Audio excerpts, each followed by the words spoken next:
Assalamu alaikum warahmatullah.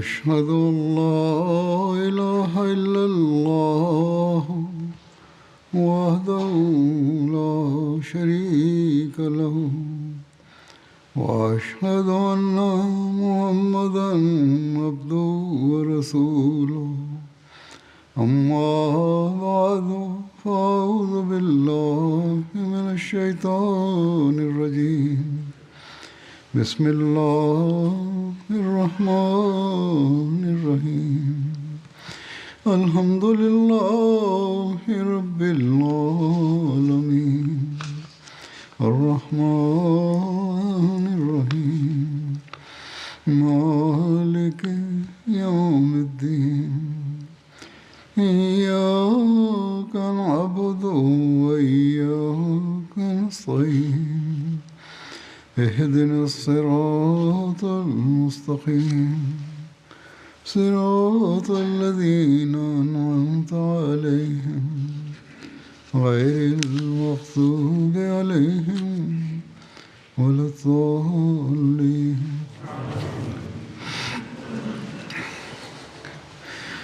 Allah Taala ke fazl se hum Ramazan ke me bekimin e Zotit të Madhërisëm ne po kalojmë në 10 ditëshin e dytë të Ramazanit. Allahu i Madhërisëm ka treguar një lidhje të ngushtë të Ramazanit me Kur'anin e Shenjtë. Tregoi një përkatësi të veçantë të Kur'anit me Ramazanin. Tha: Shahru Ramadan alladhi unzila fihi al-Qur'an hudan lin-nasi wa bayyinatin min al-huda wal-furqan. Do të thënë, muaji i Ramazanit është ai në të cilin u zbrit Kurani si udhërfyes për njerëzit dhe me shenjat e qarta që përbohen nga shpjegimet e udhëzimit dhe çështjet dalluese të së vërtetës nga erema. Andaj, ne në mënyrë të veçantë duhet të angazhohemi për të lexuar këtë libër gjatë këtij muaji. Në këtë kohë Allahu ka dërguar Hazret Mesiun e premtuar alayhis salam, i cili na ka tërhequr vëmendje te kjo pikë.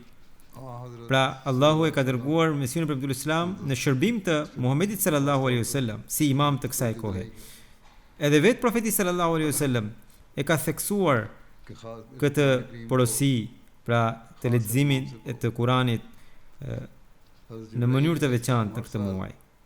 Hazret Gjibraili alayhis salam çdo vit lexonte me profetin alayhis salam gjithë Kuranin e zbritur deri atëherë. Pra në çdo Ramazan. Dhe në vitin e fundit të jetës së profetit, këtë lexim ai e bëri me profetin 2 herë. Kështu rëndësia dhe përkatësia e Kuranit të Shenjtë me Ramazanin është shumë e madhe. Prandaj këtë duhet ta mbajmë mend gjithmonë dhe duhet të angazhohemi për të lexuar, për të dëgjuar Kuranin e Shenjtë në derset edhe në takimet e tjera, në xhamatin ton, në për xhami tona, ne organizojmë derset, namazi e teravit dhe Kurani pra lexohet edhe në kanalin ton MTA çdo ditë lexohet dhe duhet ta dëgjojmë, por bekimet e këtyre veprave mund të fitoni vetëm atëherë kur pasi i kemi dëgjuar edhe ta zbatojmë. Shumë njerëz nuk e dinë arabisht, nuk e kuptojnë drejt për drejt Kuranin e Shenjtë, ata duhet të lexojnë përkthimin.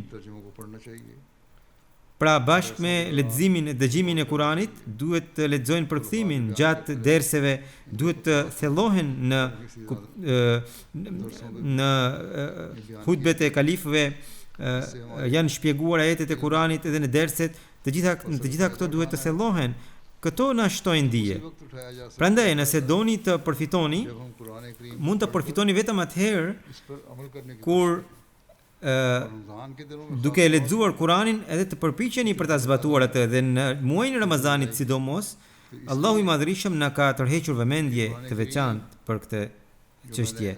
Dhe kjo për arsye se siç thot Allahu I Madhërisëm, ai ka zbritur Kur'anin në gjatë muajit të Ramazanit dhe për këtë arsye tha lexoni në mënyrë të veçantë dhe praktikojeni atë dhe kur do ta bëni këtë, atëherë kjo tha do të bëhet pjesë e jetës tuaj.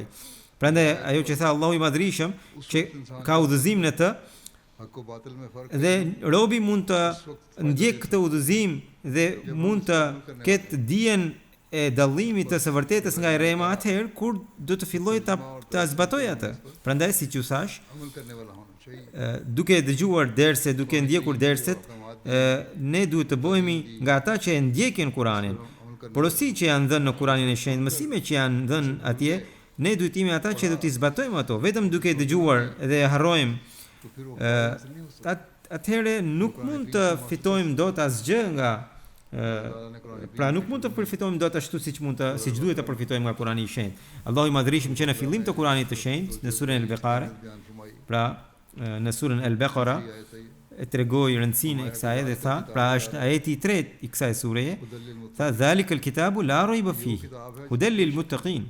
Ky është libri, nuk ka dyshim në të, është udhëzim për ata që kanë ndruajtje. Pra, për të ndjekur takvan, për të bërë besimtar I vërtet, Allahu na ka obliguar zbatimin e këtij libri dhe në Ramazan ne pikërisht këtë e kërkojmë, se si të ndjekim takvan, si të fitojmë afrimin me Allahun I Madhërisëm, një besimtari I vërtet, pra përpiqemi që të bëhemi besimtar shembullor dhe të arrijmë udhëzimin, të fitojmë bekimet e Allahut të Madhërisëm.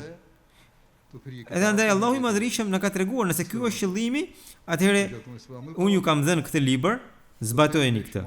Kur do ta zbatoni këtë, do të keni bekime të pafundme. Allahu I Madhërisëm qartazi ka treguar që ky është një burim I hapur, I përjetshëm. Çdo zemër pastër që dëshiron ta ndjek atë, do të fitojë takvan dhe do të shtojë udhëzimin e tij. Sepse ky është ai libër në të cilin nuk ka asnjë dyshim që ky është udhëzim për ata që kanë takva. Hazrat Mesihu premtuar sallallahu alaihi wasallam thotë që bekimet, pra porta e bekimeve të këtij libri gjithnjë është e hapur dhe në çdo kohë ajo është po aq e qartë sa ka qenë në kohën e të dërguarit të Allahut sallallahu alaihi wasallam. Kjo është deklarata e këtij libri. Nëse ti me zemër të pastër vjen te ky libër, do të shpëtosh nga çdo ligësi dhe do të udhëzohesh, do të ndjekësh takvan. Dhe siç e tha Hazrat Mesihu sallallahu alaihi wasallam, që bekimet e tij gjithnjë janë, pra të janë të përjetshme. Ndjekësit e tij gjithnjë do të shpëtojnë nga ligësitë, rrugës, ferat që dalin në rrugë edhe ose gjërat që na tërheqin dhe na çojnë jashtë besimit, na largojnë në drejtim të ligësive. Nëse ndjekim Kur'anin e shenjtë, nëse do ta zbatojmë, ne do të shpëtojmë nga ato ligësi, nga ato ferra. Andaj ne duhet të kemi vëmendje të veçantë te kjo pikë, sepse në muajin e Ramazanit, kur ne përkushtohemi në mënyrë të veçantë që të studiojmë apo të dëgjojmë Kur'anin, edhe vim në namazin e teravive, vim në derse, në shtëpi lexohet Kur'ani më përpara se herë të tjera. Ata që nuk lexojnë gjithë Kur'anin, të paktën lexojnë ndonjë pjesë. Në rast të parë duhet përpiqeni maksimalisht që gjatë këtij muaji duhet ta përfundoni krejt leximin e Kur'anit, siç ju thash, I dërguari I Allahut sallallahu alaihi wasallam ishte praktika e profetit që në Ramazan ai e përfundonte gjithë leximin e Kur'anit. Hazrat Jibraili vinte dhe e përfundonte krejt leximin e Kur'anit. Për të përfituar nga kjo, duhet ta praktikojmë duhet ta ndjekim praktikën e profetit sallallahu alaihi wasallam, duke përfunduar një lexim të plotë të Kuranit. Së dyti, siç ju thash, që duhet të sellohemi në tefsirin dhe në përkthimin e tij ata që nuk dinë arabisht. Pra përveç atyre njerëzve që jetojnë në vendet arabe, ka shumë njerëz të cilët nuk dinë arabisht. Ata bashkë me arabishtën duhet të lexojnë përkthimin, siç ju thash edhe në hutben e mëparshme, që për të zbatuar Kur'anin duhet të mbani shënime në mënyrë që pastaj edhe ti zbatoni ato, të gjeni udhëzimin. Dhe pastaj vetëm atëherë do të kemi dijen për të dalluar të vërtetën nga e pavërteta, dijen e udhëzimit, dijen e takvas, dhe pastaj duke zbatuar këtë dije do të përfitojmë nga bekimet e Allahut. Disa njerëz mendojnë se Kurani i Shenjtë është një libër i vështirë. Por çfarë thot Allahu i Madhërisëm? Thot: "Wa laqad yassana al-Qur'ana lidh-dhikri fahal min muddakir." Pra, është ajeti i Kuranit dhe thot Allahu, dhe sigurisht thot ne e bëm të lehtë Kuranin për mësim, andaj a ka ndonjë që merr mësim? Pra, kjo është deklarata e Allahut të Madhërisëm. Kjo është deklarata e Atij që krijoi njeriu. Ai ja di më së miri natyrën e njeriu, gjendjen e tij, aftësitë e tij. Dhe pikërisht ai thot se unë e kam bërë të lehtë Kuranin, mësimin e Kuranit. Të paktën përpiqu për ta zbatuar atë. Nëse do të përpiqesh, atëherë do të kesh sukses. Dhe atëherë do të quhesh zbatues i Kuranit. Prandaj e thot Allahu, mësimi për ju është që duhet të përpiqeni maksimalisht për ta zbatuar. Dhe jo të mbetesh si vetëm musliman me emër. Ne nuk duhet të mbetemi vetëm me pretendimin, sidomos ne që jemi ahmedian, sepse ne nuk jemi musliman vetëm me emër. Përkundrazi, ne jemi ata që kemi pranuar në këtë kohë imamin e kohës, Imam Mehdiun dhe Mesiun e premtuar, edhe kemi pranuar pikërisht për ta zbatuar porosinë e Allahut, për t'ju afruar Allahut të Madhërisëm. Kemi pranuar atë që erdhi sipas profecisë së Allahut të Madhërisëm, edhe kështu ne kemi zbatuar porosinë e Allahut. Prandaj, kur e kemi pranuar atë, atëherë edhe duhet të zbatojmë mësimet e Kuranit të Shenjtë. Përndryshe, beati ynë do të jetë thjesht një deklaratë boshe. Allahu i Madhërisëm e tha që unë e kam lehtësuar Kuranin, unë e kam thjeshtësuar Kuranin, tha. Dhe unë e kam bërë atë sipas natyrës së njeriut, dhe e kam lënë si mësim i lehtë që mund ta ndjek çdo njeri. Allahu aty ka treguar ligjet, rregullat, mësimet, mënyrat e adhurimit, çështjet sociale, ekonomike, si duhet të përmirësojmë lidhjet e ndërsjella. Të gjitha këto për arsye që ne t'i zbatojmë ato, edhe atëherë Allahu tha, do të keni jetën të qetë, shoqëria juaj do të jetë e qetë, edhe ju do të vijoni të përfitoni nga bekimet e Allahut Madhërisëm. Kjo është ajo që duhet të kuptojmë gjithë secili prej nesh. Nëse e kuptojmë këtë, atëherë do të trashëgojmë bekimet e Allahut Madhërisëm. Lidhjet tona, çështjet tona familjare do të jenë më të paqta. Lidhjet tona në shoqëri do të jenë më të paqta. Edhe po kështu edhe aftësitë tona mendore, intelektuale do të zhvillohen. Dhe ne do të kemi vëmendje për ta fituar akoma më shumë njohjen për Allahun e Madhërisëm. Ne ahmedianët jemi fatlum që Allahu na dha mundësinë ta pranojmë në këtë kohë Hazrat Mesiun e premtuar alayhi salatu wassalam, të cilin Allahu i Madhërisëm dërgoi si vendimtar dhe gjyqtar, dhe ai na tregoi thesare të fshehta të Kuranit të Shenjtë, na tregoi njohuri të panumërta të Kuranit të Shenjtë.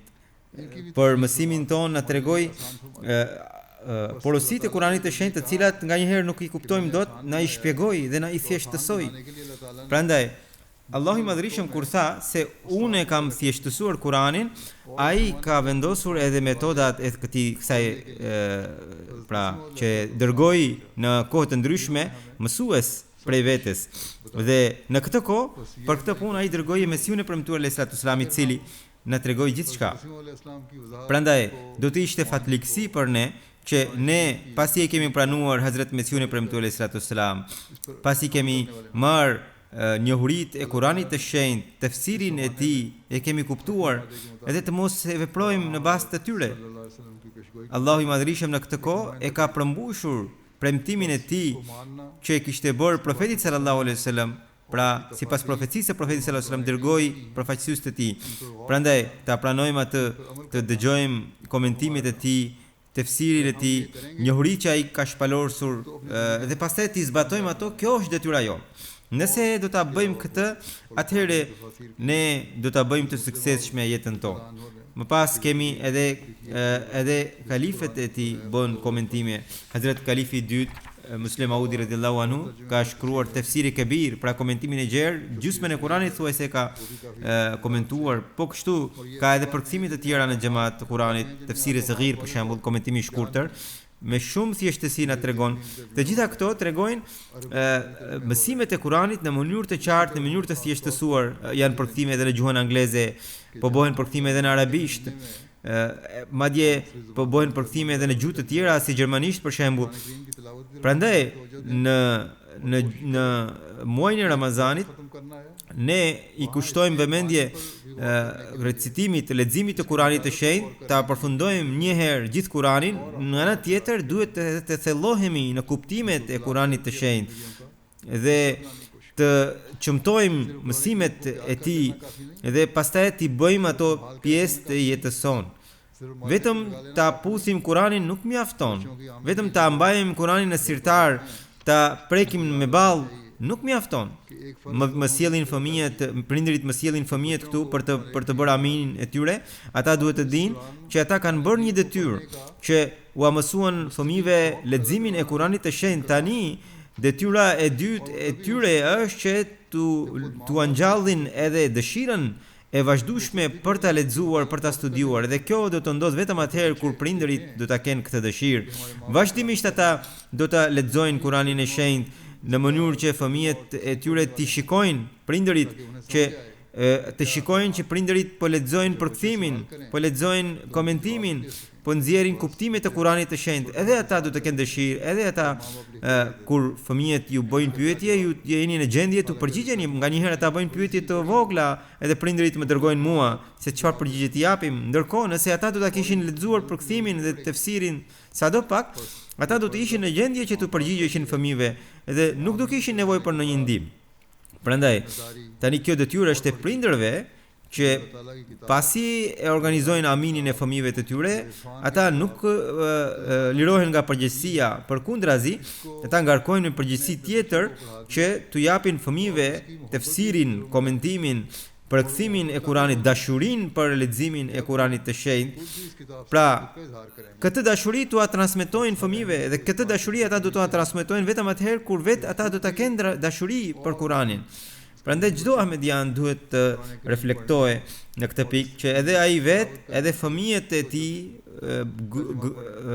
gruaja e tij të jenë të vëmendshëm për të lexuar dhe për të thelluar në Kuranin e shenjtë, të lexojnë për tefsirin e Mesiut e premtuar sallallahu alaihi wasallam, të lexojnë tefsirin e kalifëve të tij, siç u thash, të dëgjojnë, sepse keni edhe me audio tani, vjen edhe në MTA, kanalin MTA.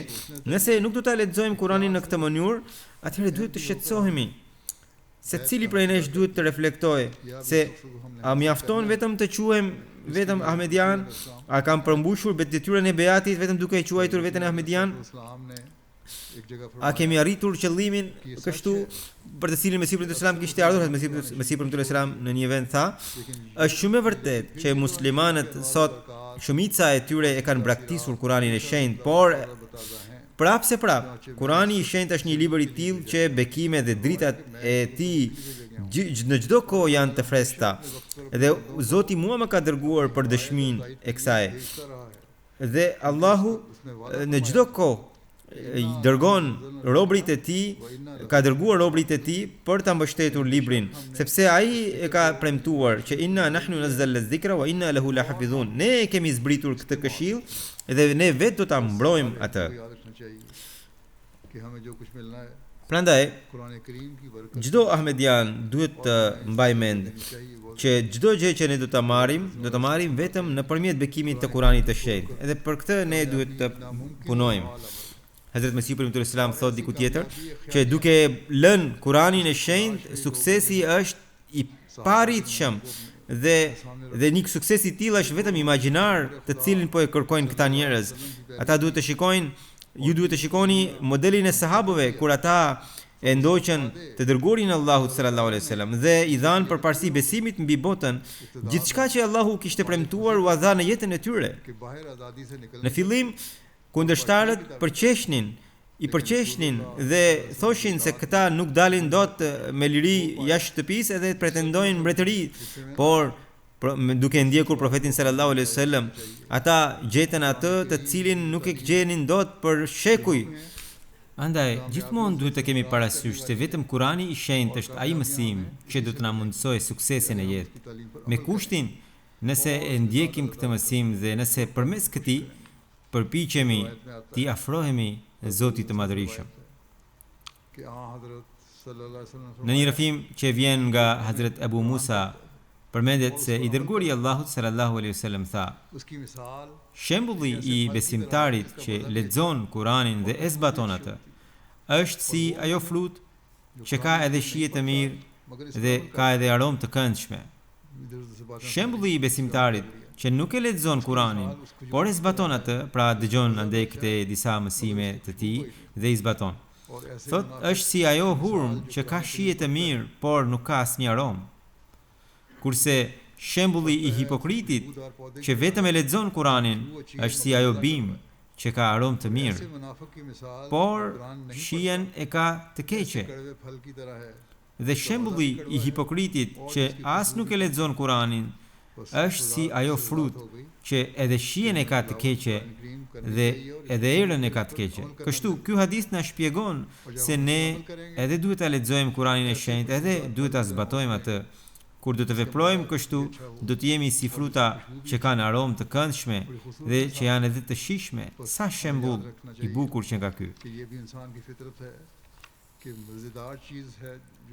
Prandaj, gjithmonë duhet ta kemi parasysh se është natyra e njeriu që kur shijon diçka, pra një aromë apo se një ushqim të shijshëm, ai vazhdimisht e lakmon. Vazhdimisht dëshiron ta konsumojë atë.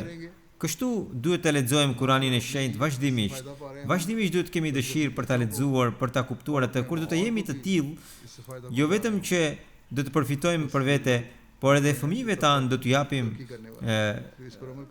përfitimin e kësaj edhe do të krijojmë një atmosferë të këndshme. Këta janë njerëz të cilët ndjekin rrugën e takvas, që gjejnë udhëzimin dhe që bëhen dobiprurës për njerëzimin. Bota përfiton nga këta. Vetë do të jenë jetë të qetë, edhe botës i mundsojnë qetësi. Prindërit e tillë u plotësojnë detyrimet fëmijëve në mënyrë të vërtetë, edhe fëmijëve të tyre, edhe bashkohësve të tyre në shoqëri.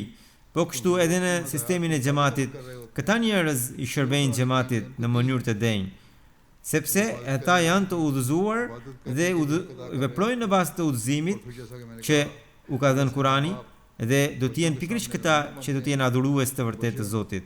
Por siç u thash, që prindërit e tillë më pas bëhen model për fëmijët e tyre dhe bashortët për bashortet e anasjelltas. Kështu krijohet një atmosferë e cila është atmosferë e besimit e këndshme, ku do të shohësh gjithmonë bekimet e Allahut të Madhërisëm. Shkurt, vetëm zbatimi i mësimit të Kuranit të shenjtë është ai, siç Allahu i Madhërisëm na tregoi, që mund të na mundsojë udhëzimin, edhe kur do ta kemi udhëzimin, atëherë ju pra do të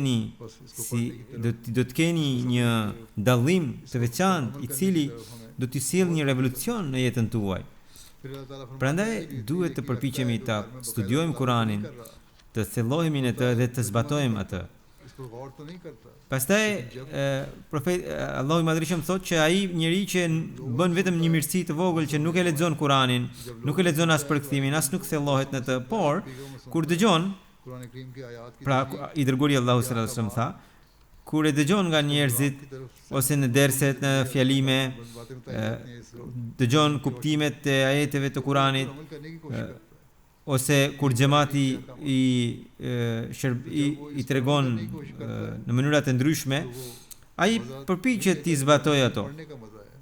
Dhe kur përpiqet të zbatojë ato, ai natyrisht që nuk shijon leximin e Kuranit, por prapse merr pjesë në aromën e Kuranit të shenjtë.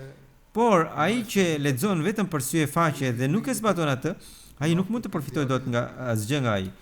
Kurse ai që as nuk e lexon, as nuk e zbaton, ai është hipokriti i skajshëm. Ai vetëm me gojë deklaron se ai është musliman, por veprat e tij janë tërësisht kundër, sepse Islami është ai që të zbatosh, së pari të arrish dijen e Kuranit dhe pastaj të zbatosh, të thellohesh në ajetet e Kuranit. Pa atë nuk e arrin dot Islamin. Këtë gjë duhet ta kemi parasysh. Duhet japim rëndësi të veçantë kësaj që ne duhet ta studiojmë Kuranin edhe ta zbatojmë atë në mënyrë që të arrijmë aromën e tij dhe pastaj të ta përhapim këtë aromë. Në një rrëfim përmendet që Hazrat Enesi radhiyallahu anhu tregon se i dërguari i Allahut sallallahu alaihi wasallam u tha njerëzve, ndër njerëzit disa janë njerëzit e Zotit. Rrëfimtari thotë se ne e pyetëm, o i dërguari i Allahut, kush janë njerëzit e Zotit? I dërguari i Allahut tha, njerëzit e Kuranit janë njerëzit e veçantë të Zotit. Domethënë ata që e studiojnë Kuranin dhe e zbatojnë atë. Hazrat Mesihu premtuar alayhi salatu wasalam thotë që të suksesshmit janë vetëm ata që do ta zbatojnë Kuranin. Duke braktisur Kuranin, suksesi është diçka e paarritshme.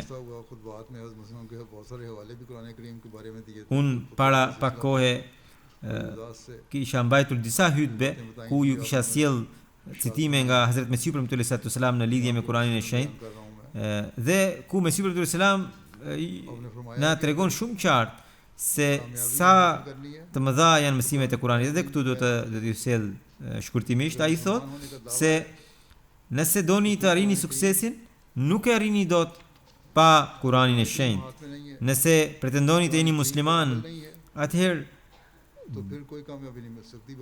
nëse nuk e keni në dorë Kuranin, nuk e zbatoni atë, nuk mund të keni dot asnjë sukses, pavarësisht se e quani veten musliman. Prandaj çdo ahmedian për të arritur sukseset e tija duhet ta provojë këtë recetë, e cila ja zbukuron edhe besimin edhe dynjan.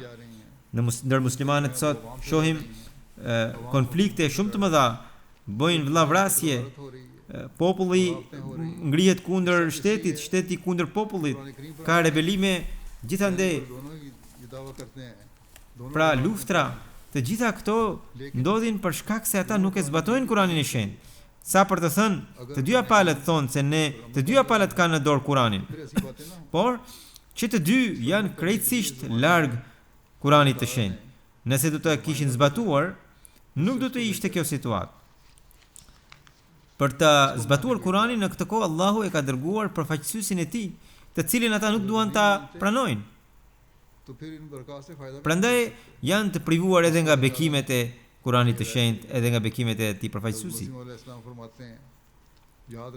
Edhe ato bekime të cilat Allahu përmes të cilave Allahu na jep udhëzimin. Hazrat Mesihu premtuar Islam thotë: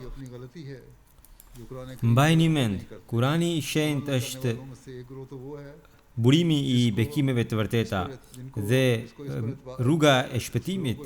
Janë njerëzit e kanë gabim, të cilët nuk e zbatojnë Kuranin.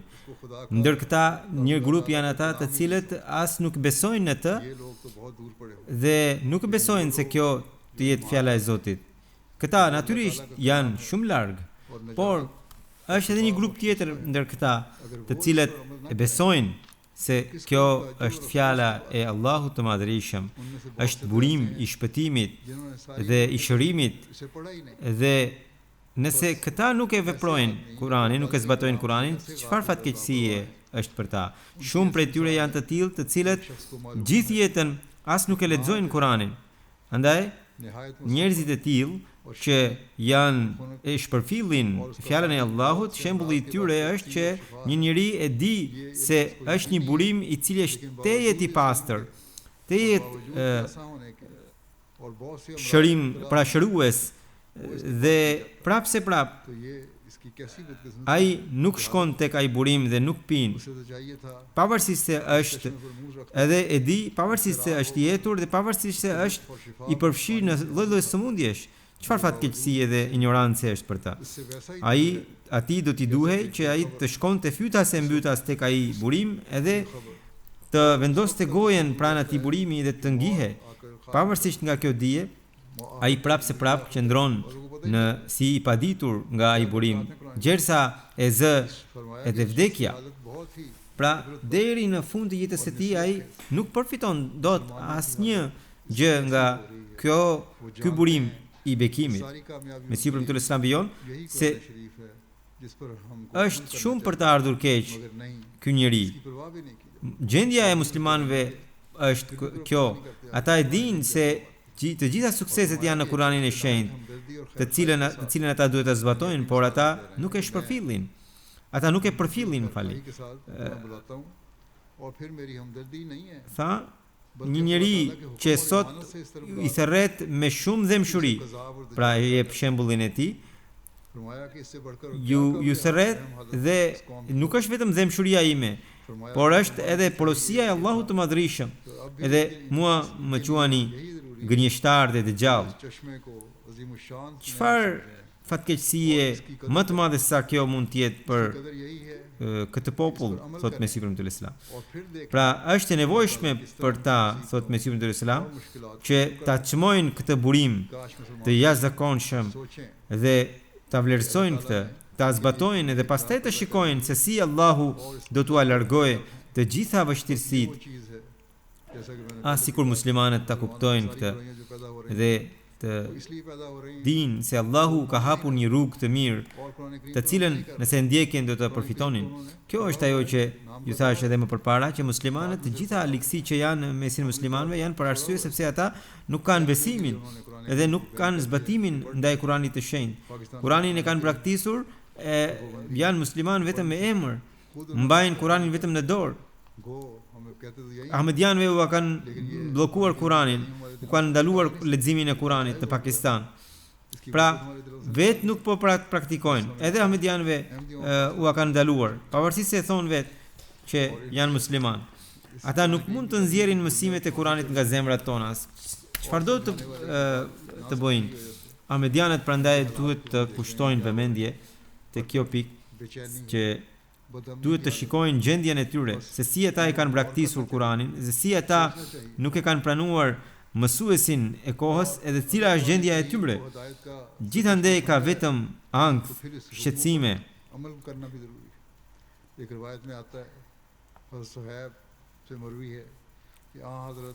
Dhe këtu është një mësim shumë i madh për ne që jemi Ahmedian.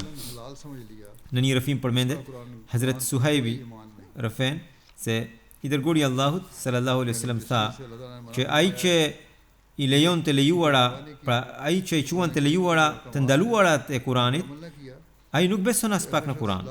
Pra, ato gjëra që Allahu i ka ndaluar në Kuran, i quan të lejuara, ai nuk beson as pak në Kuranin e Shenjtë. Njeriu i tillë mund të thotë me gojë, unë jam musliman, elhamdulillah, por deklarata e tij është bosh. Allahu nuk e përfill një njeri të tillë. Të tillët pastaj dëmtojnë edhe njerëzit e tjerë, sepse vetë janë shumë larg Allahut dhe u marrin të drejtat të tjerëve, siç ju tregova edhe shembullin e muslimanëve që mbretërit, prisit, dietarët e sekteve vetëm po grinden po konfliktohen me njëri tjetrin, muslimani po vret muslimanin tjetër. Një që i quan vetëm musliman e vret muslimanin tjetër. Prandaj është e nevojshme që sot detyra është e Ahmedianëve që ta praktikojë Kuranin e Shenjtë, i tregojë botës jo muslimane mësimet e vërteta të Islamit. Ata duhet të kuptojnë që cila është pozita e Kuranit të Shenjtë, si me Kuranin e Shenjtë përhapet paqja në shoqëri dhe përmbushen detyrimet që kanë njerëzit, pra detyrimet e ndërsjella. Andaj, kësaj pike duhet t'i kushtoj vëmendje çdo ahmedian. Në muajin e Ramazanit, kur po lexoni Kuranin e Shenjtë, thellohuni në këto gjëra, në këto pika, dhe pastaj këto mësime përpiquni gjatë gjithë vitit t'i përhapni. Në një rrëfim përmendet që और फरमाया कि इनकरीब बहुत सारे फितने पैदा होंगे। दरियाफ्त किया गया कि इन फितनों से खलासी की क्या सूरत होगी। Ibn Abbas i rëfen përmes të dërguarit të Allahut sallallahu alaihi wasallam që Gjibraili vjen tek i dërguari i Allahut dhe e lajmëron se shpejti do të lindin trazira të shumta dhe të mëdha. O Gjibrail, e pyeti profeti, cila do të jetë mënyra për të dalë nga këto trazira? Libri i Allahut, ju përgjigj Gjibraili.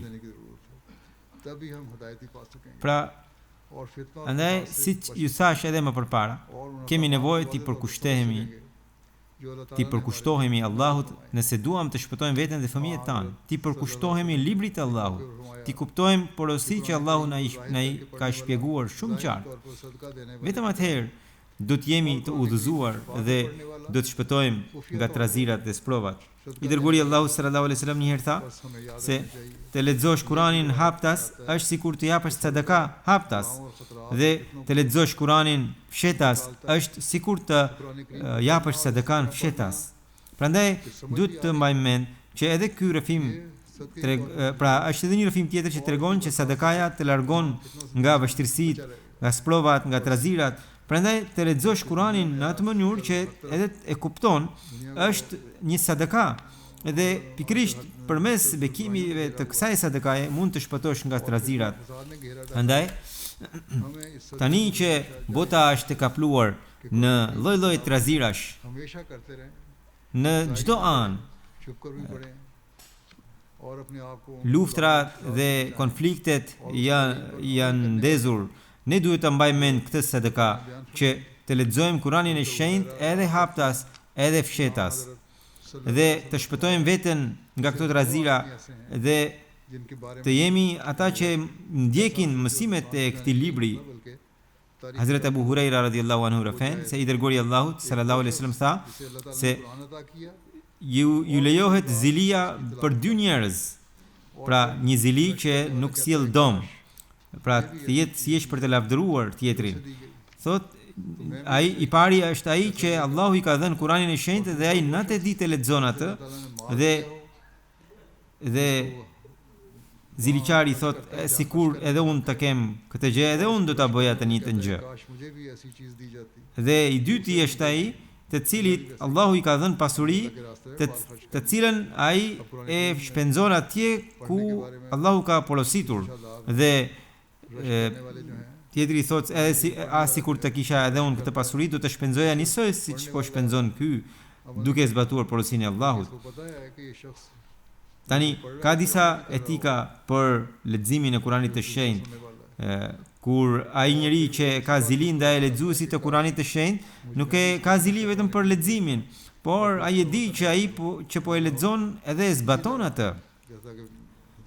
Prandaj për këtë arsye ai ka zili ndaj atij personi, që edhe ai të ishte i dijshëm dhe ta zbatonte atë. Në të njëjtën mënyrë, në hadith përmendet për pasurinë. Në lidhje me këtë do t'ju tregoj edhe diçka që disa njerëz thonë se çfarë nevojë kemi për çandat. Allahu i Madhërisëm vetë thotë që bëni sakrificat financiare, e thotë në Kur'anin e shenjtë. Dhe i dërguari Allahu sallallahu alaihi wasallam në këtë hadith ka thënë që njerëzit kanë të drejtë të kenë zili ndaj atij që bën sakrificat financiare. Pra, nëse studiojmë Kur'anin e shenjtë me vëmendje, shumë pyetje ne marrim përgjigje për shumë pyetje që lindin në zemrat tona. Dhe kështu edhe kjo pyetje, pse bëjmë sakrificat financiare, kjo pyetje zgjidhet vetvetiu, sepse kjo është porosia e Allahut të Madhërisëm. I dërguari Allahut sallallahu alaihi wasallam një herë tha, ai që nuk e lexon Kur'anin e shenjtë me zë të bukur që ka, edhe nuk e zbukuron atë, nuk ka lidhje me ne. Pra, të lexosh Kur'anin me atë zë që ke, dhe të lexosh ngadalë, të lexosh duke e kuptuar atë është shumë e rëndësishme. Hazrat Mesihu premtues sallallahu alaihi wasallam thotë, njeriu ka nevojë që të lexojë Kur'anin vazhdimisht, ku vjen në një lutje të lutet. Kjo është ajo që si ta zbukurosh leximin e Kuranit të shenjtë, pra kur vjen në një lutje, të ndalosh aty, të lutesh, ti kërkosh atë që është kërkuar në lutje. Pra në Kuranin e shenjtë vazhdimisht gjejmë lutje dhe ajo që është kërkuar në ato lutje profetet kanë bërë ato lutje dhe edhe lexuesi duhet të ndalojë tek ato ajete dhe i kërkosh o Allah edhe mua më jep këtë gjë. Dhe pastaj Mesihu ibn Islam tha dhe ku vjen përmendja e ndëshkimit, ti kërkoj Allahut mbrojtje nga ai ndëshkim, të shpëtojë veten nga ligësi që ata popujt kanë bërë dhe kanë tërhequr atë ndëshkimin. Dhe në ajetet e tilla thot Mesihu ibn Islam, ti kërkoj falje Allahut të Madhërisëm dhe të përpiqet të shpëtojë nga ato ligësi. Kur do ta bëjmë këto gjëra, nga shumë ligësi vetvetiu do të shpëtojmë.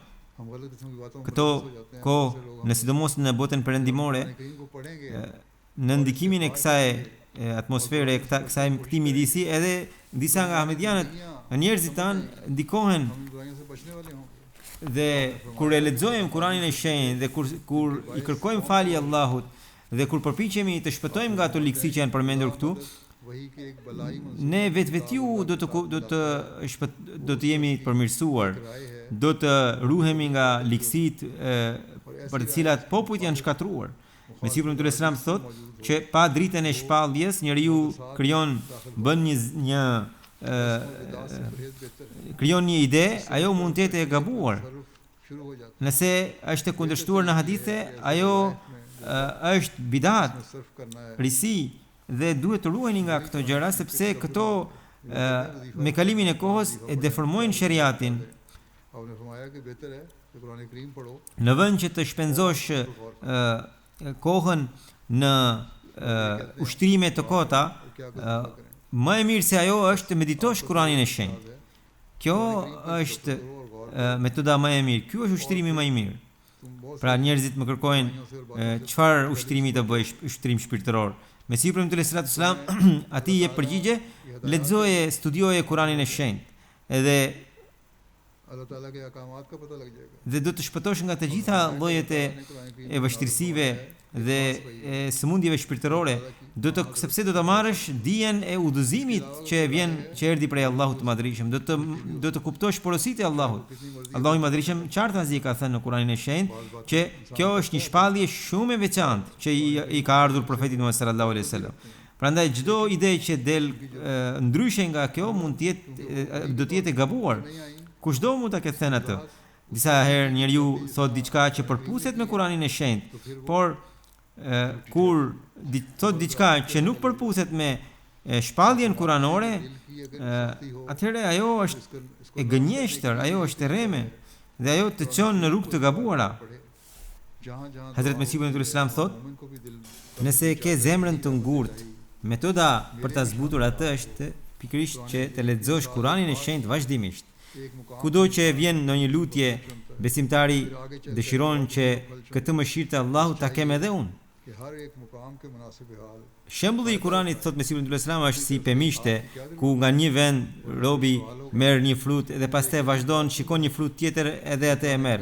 Kështu që lexuesi i Kuranit, sipas çdo ajeti të përfitojë, çfarë nevojë ka që të sajojë nga vetja gjëra që do të quhen bidate, risi, më mirë ti zbatosh porositë e Kuranit. Të krijosh risi në Kuran nuk është e denjë. Thot, kush është përveç Allahut ai që mund të thot se nëse lexon surën Yasin në filan natë do të kesh bekime. Pra, njerëzit thonë se lexoj surën Yasin ashtu, kështu, do të kesh bekime. Për ndryshe nuk do të kesh bekime. Thot Mesihu ibn Islam, këto janë gjëra të kota. Kjo është fjala e Allahut të Madhërisëm. Lexojini duke kuptuar, lexoni me synimin për ta zbatuar dhe me një jetë të pastër do ta keni bekime. Pra kjo është ajo që duhet të analizojmë ne, se a e lexojmë Kur'anin e shenjtë në këtë mënyrë apo jo, që kur vinë porosit i zbatojmë apo jo, sa shumë lutje vinë atje, a i bëjmë ato lutje për veten tonë apo jo. Sa herë përmendet që këto janë ligësi që duhet të shpëtojmë ne, a shpëtojmë nga ato ligësi apo jo? A lutemi për këtë gjë apo jo? Prandaj, nëse do ta bëjmë kështu, atëherë do të përfitojmë nga mësimet e Kuranit të shenjtë. Hazrat Mesihu ibn Islam thot, unë vazhdimisht ju them dhe e them me zë të lartë që Kurani pra dashuria e vërtet ndaj Kuranit dhe ndaj të dërguarit të Allahut dhe ndjekja e ndaj këtyre dyve është ajo që e bën njeriu mrekullibërës. Studiojini Kuranin e shenjtë, thot, gjithçka gjendet këtu. Gjithë shpjegimet e mirësive, të ligësive, parashikrimet për të ardhmen përmenden këtu. Mbajini mend, Kurani paraqet atë fe që nuk mund të akuzohet në asnjë mënyrë, nuk mund të kritikohet në asnjë mënyrë, sepse bekimet e kësaj feje janë të përhershme, janë të freskëta.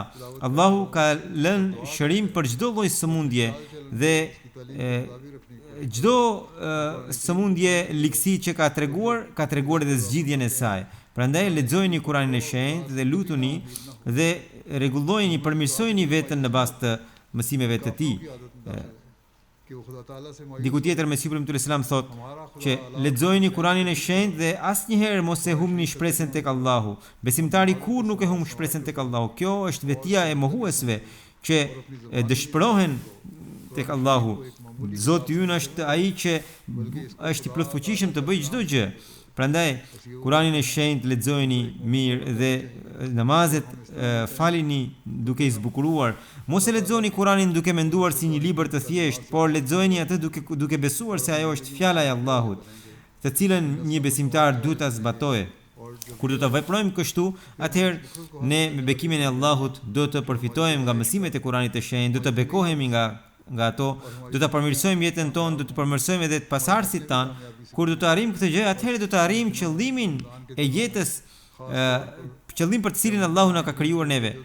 Dhe do të kemi sukses ne dhe fëmijët tanë do të kenë sukses.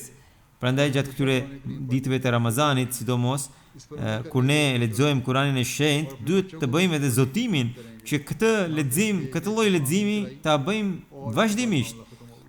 Gjithmonë do të kemi vëmendje për ta lexuar Kuranin e shenjtë, për ta zbatuar atë. Edhe fëmijëve tanë do t'ju japim këtë mësim. Jo vetëm që të bëjmë një herë aminin edhe ta mbyllim, jo. Ne tani e tutje ta kemi Kuranin e shenjtë, librin i cili të jetë burimi i udhëzimit ton, të na ndriçojë në rrugët e takvas dhe na jep kohë të përsosur. Kur do të kemi kështu, atëherë jeta jonë do të jetë e suksesshme përgjithmonë. Allahu na mundsoft këtë gjë, që gjatë këtij Ramazani ta lexojmë Kuranin e shenjtë dhe edhe ta zbatojmë, ta kuptojmë atë, dhe edhe në të ardhmen ta përmbushim këtë zotim dhe gjatë gjithë jetës ta bëjmë këtë pjesë të jetës sonë. الحمد لله نحمده ونستعينه ونستغفره ونؤمن به ونتوكل عليه ونعوذ بالله من شرور أنفسنا ومن سيئات أعمالنا من يهده الله فلا مضل له ومن يضلل فلا هادي له ونشهد أن لا إله إلا الله ونشهد أن محمدا عبده ورسوله عباد الله رحمكم الله إن الله يأمر بالعدل والإحسان وإيتاء ذي القربى وينهى عن الفحشاء والمنكر والبغي يعظكم لعلكم تذكرون اذكروا الله يذكركم وادعوه يستجب لكم ولذكر الله أكبر.